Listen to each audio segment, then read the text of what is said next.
जय हिंद विद्यार्थियों।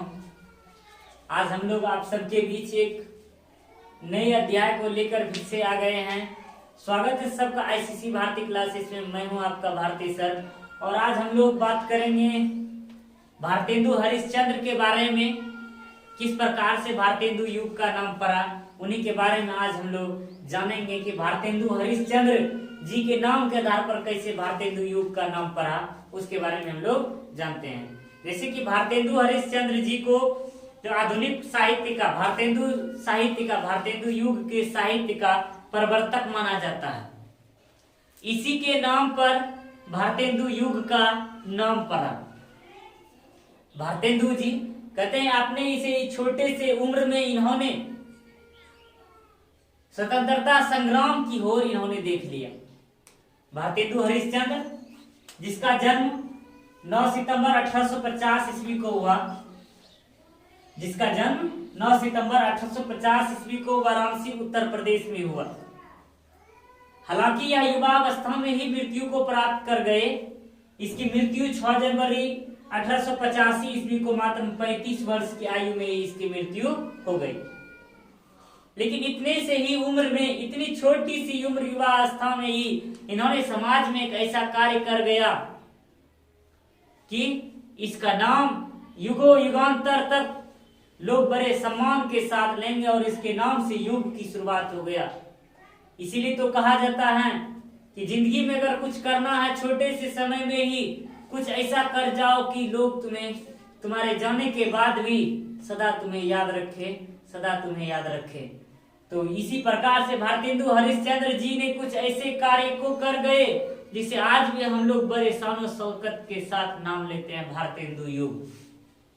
भारतेंदु हरिश्चंद्र जी के पिताजी का नाम गोपाल चंद, और इसका गोपाल चंद जो थे यह भी एक कवि के रूप में सम्मानित थे, जिसका कवि नाम गिरधर दास था।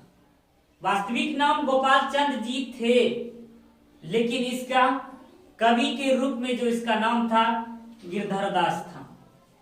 इसकी माता का नाम पार्वती देवी था। जैसे कि इसकी शिक्षा दीक्षा जो हुई किसी गुरु के शरण में उतनी तो नहीं हुई, लेकिन इन्होंने मुख्य रूप से स्व अध्ययन अर्थात सेल्फ स्टडी, इन्होंने स्व अध्ययन के बल पर इन्होंने अपने बहुपठित बहुश्रुत और विविध विषयों का इन्होंने ज्ञान प्राप्त कर लिया अपने आत्मबल पर। कहते हैं ना, मनुष्य का सबसे बड़ा सम्मान, मनुष्य का सबसे बड़ा सफलता का राज उसका आत्मविश्वास होता है। कहता है कि भीगे हुए राह पर चलने से कभी नहीं कतराने देती, तो वह है उसका आत्मविश्वास। राह कितनी भी कठिन हो, डगमगाती हुई राह हो, डगमगाती हुई नाव, बीच मझधार में हो, अगर हमारे अंदर आत्मविश्वास हो ना, उस मझधार में फंसी नाव को भी हम किनारे लगा सकते हैं। बस उसके अंदर आत्मविश्वास का भाव होनी चाहिए। ठीक उसी प्रकार से भारतेंदु हरिश्चंद्र ने अपने स्वभाव, अपने स्वाध्याय के बल पर इन्होंने बहुशिक्षित, बहुपठित, बहुश्रुत अनेक विविध प्रकार के विषयों का इन्होंने ज्ञान प्राप्त करके अपने ज्ञान के प्रकाश से संसार में एक उजियारा लाया।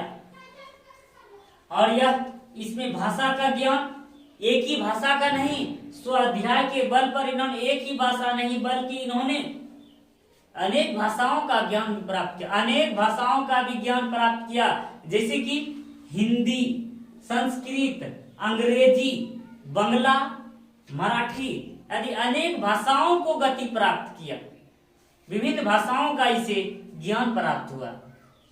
जैसे इसकी रचनाएं काव्य, प्रेम सरोवर, प्रेम माधुरी, प्रेम तरंग, वर्षा विनोद आदि, ये सब इसकी काव्य रचनाएं थी। इनकी काव्य रचनाएं इस प्रकार से थी।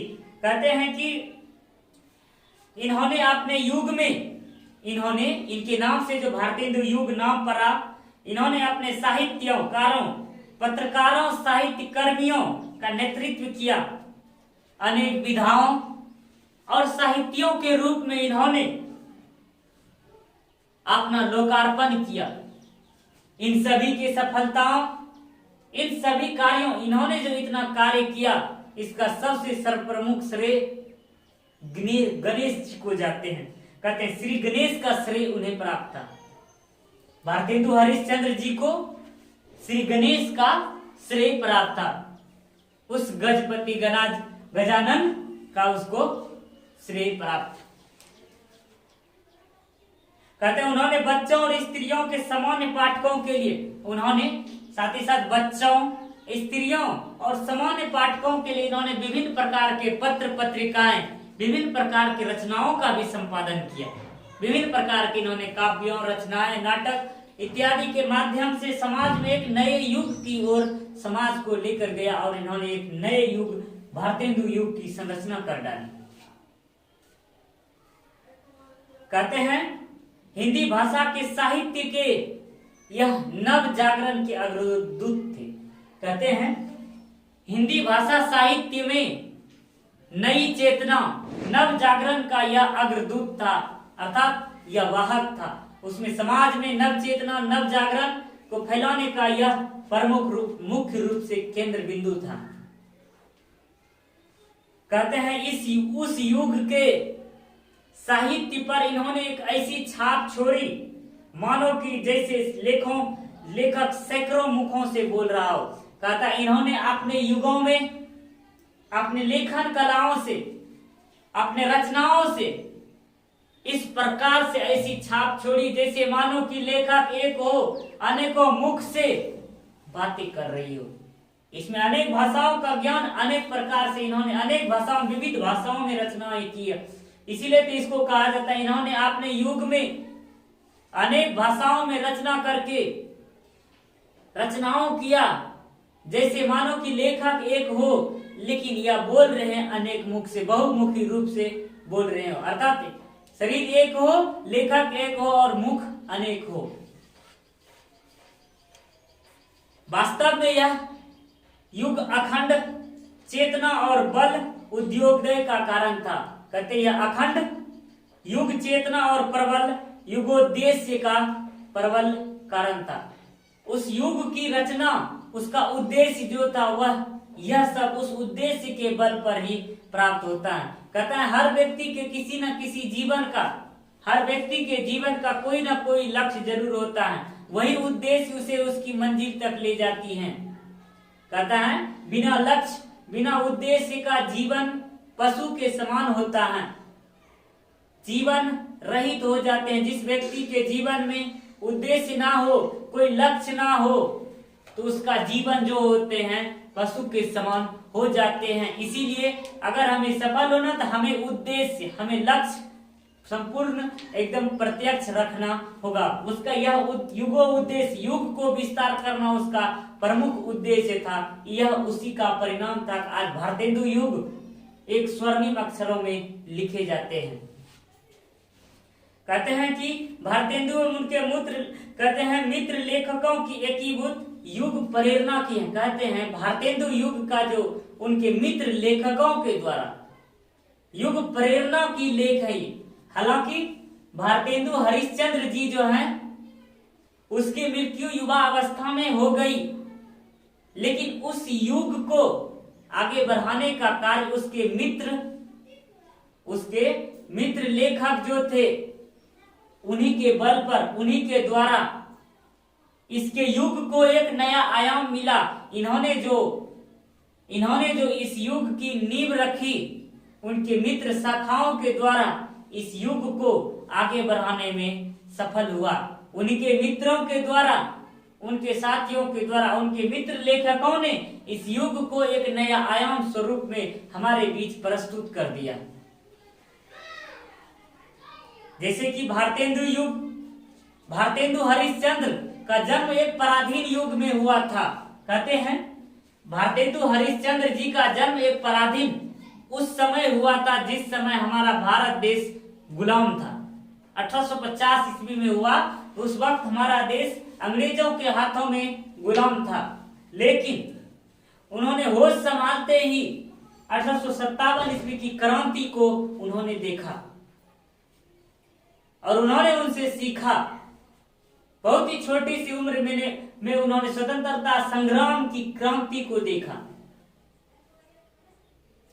स्वाधीनता संकल्प के इस प्रथम विस्फोट ने उनके भीतर, स्वतंत्रता संग्राम के उस प्रथम विस्फोट ने उनके भीतर जाति अस्मिरता, यथार्थ बोधता और परिवर्तन कामनाओं के साथ उद्देश्य की नई चेतना जगाई। कहते हैं उसी स्वतंत्रता संग्राम का यह परिणाम था कि उसके जीवन नई चेतना, नव चेतना और उसके नए उद्देश्य की संरचना करने का उसे पर्याय लक्ष्य मिला। उसके जीवन का परम लक्ष्य बन गया था, जिसका परिणाम आज भारतेंदु युग के रूप में प्रस्तुत है। अशिक्षा, अज्ञान, अंधविश्वास, दरिद्रता, कुरीति, कलह और वैमनस्य के रूप में डूबे हुए हमारे इस भारतीय समाज को एक नया आयाम दिया। इस तरह कुरीतियों में डूबे हुए एक नए समाज को एक नई रूपरेखा प्रदान करने में इसकी प्रमुख और सराहनीय भूमिका है। इसके उद्देश्यों ने समाज में फैले अनेक कुरीतियों को दूर करने का प्रयास किया।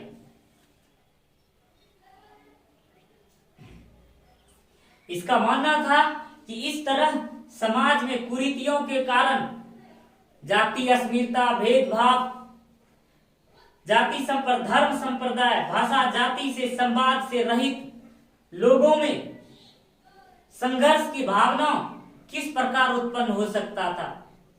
जहां लोगों में एकता की भावना नहीं थी, सभी लोग धर्मांतरण के नाम पर एक दूसरे से आपस में कलह, अपने घर में, अपने संज्ञा में ही कलह से परिवर्तित थे, तो उस लोगों में किस प्रकार संघर्ष की भावना हो सकती थी। क्या यह संभव नहीं था?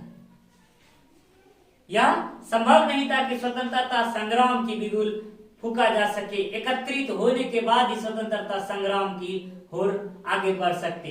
इस स्वतंत्रता संग्राम की होर को आगे बढ़ाए रखने के लिए इन्होंने अपना उद्देश्य बनाया, इस समाज में फैले इस कुरीतियों को दूर कर उसमें एकत्रित भावना, एकात्मक भावना, मिलजुल कर रहने की भावना को उन्होंने प्रकट किया।